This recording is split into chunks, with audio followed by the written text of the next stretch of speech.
In the golden heart of the savannah, where the wind carried old secrets and the earth breathed beneath the sun, a lion cub named Kalunda took his very first breath. The sky was still pink from dawn, the air soft with the hum of insects awakening to the day. His mother Nyasha gazed at him with pride, her warm breath brushing over his tiny fur as she pulled him close. The world was new, wide, and unknown, but in that moment it held only calm, as if nature itself paused to witness the birth of a future legend.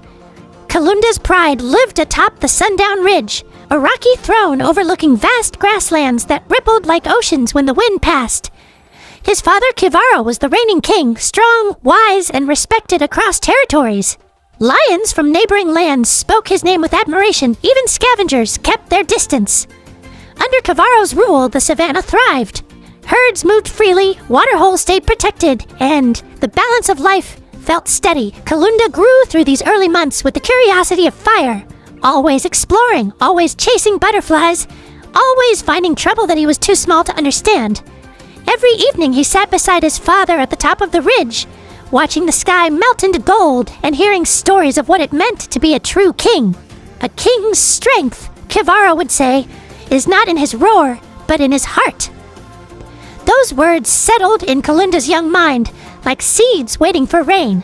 Years passed, and Kalunda transformed from a clumsy cub into a strong adolescent lion. His paws grew heavy, his shoulders broadened, and the beginnings of a mane framed his face like the rising sun. He loved racing through the tall grass, chasing the shadows of birds, and testing his strength against older lions in play. The pride adored him, for he carried his father's spirit, brave, thoughtful, and always striving to understand the world. But the savannah was changing. Storms arrived earlier that year. The skies cracked open with violent thunder that shook the ground. The rivers swelled, then shrank. Prey moved away from familiar routes. Something was unsettling the balance that Sundown Ridge had protected for generations. One evening, while the pride rested near a waterhole, Kalunda noticed his father staring across the plains with a heaviness he had never seen before. "What troubles you, father?" Kalunda asked. Kivaro sighed. "A lion lives with seasons of peace and seasons of challenge. A king must face both." Kalunda didn't fully understand, but he felt the weight in his father's voice. A week later, danger arrived. A drought swept across the savannah so suddenly that the land seemed to gasp for breath. Grass shriveled, rivers thinned to cracks in the earth, and the animals that Kalunda once saw in abundance now moved like shadows, quiet, tired, desperate. The heat pressed down day after day with no promise of rain. Waterholes that had existed since before Kivaro's birth dried into dust. The pride struggled. Hunting became harder.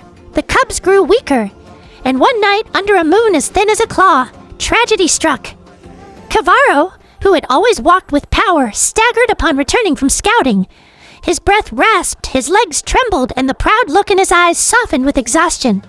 Nyasha rushed to him, pressing her head beneath his chin. "Please," she whispered, "rest." Kalunda stood frozen, his heart thundering inside him. Kivaro tried to speak, but the drought had taken more from him than anyone knew. After a long moment, he lay down, his great body sinking into the earth as if the savannah was pulling him home. Kalunda moved close. "Father, stay. I still need you." Kivaro lifted his head slightly, just enough to touch his son's forehead with his own. "And I will always be with you, my boy. But even kings return to the earth, and now the savannah needs a new heart to guide it." The pride gathered around him in silence. Stars glittered above like tiny watchful eyes. A warm wind brushed through the grass, carrying the scent of memories. As dawn slowly painted the sky with pale light, Kivaro's breathing eased, slowed and faded. The king had fallen. Kalunda closed his eyes, pressing his face into his father's mane, letting the world blur in grief. He felt the weight of every lion before him, felt the savannah's ancient heartbeat calling him forward into a destiny he wasn't ready for, but one he could no longer refuse. In the weeks that followed, Kalunda changed. He stopped playing. He rose earlier than the sun. He listened to every whisper of wind, every movement of prey, every concern from the pride. The drought worsened, turning the land brittle. Animals migrated in desperation. The pride grew hungry.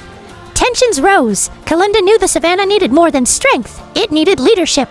One night, while looking out over the plains his father once watched, Kalunda made a decision. "We move," he announced.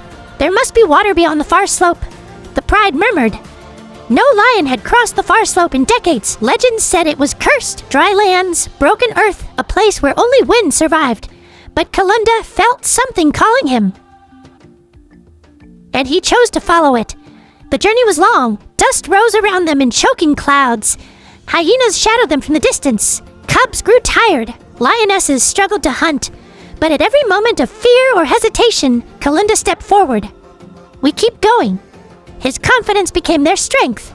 After days of travel, they climbed the last hill of the far slope.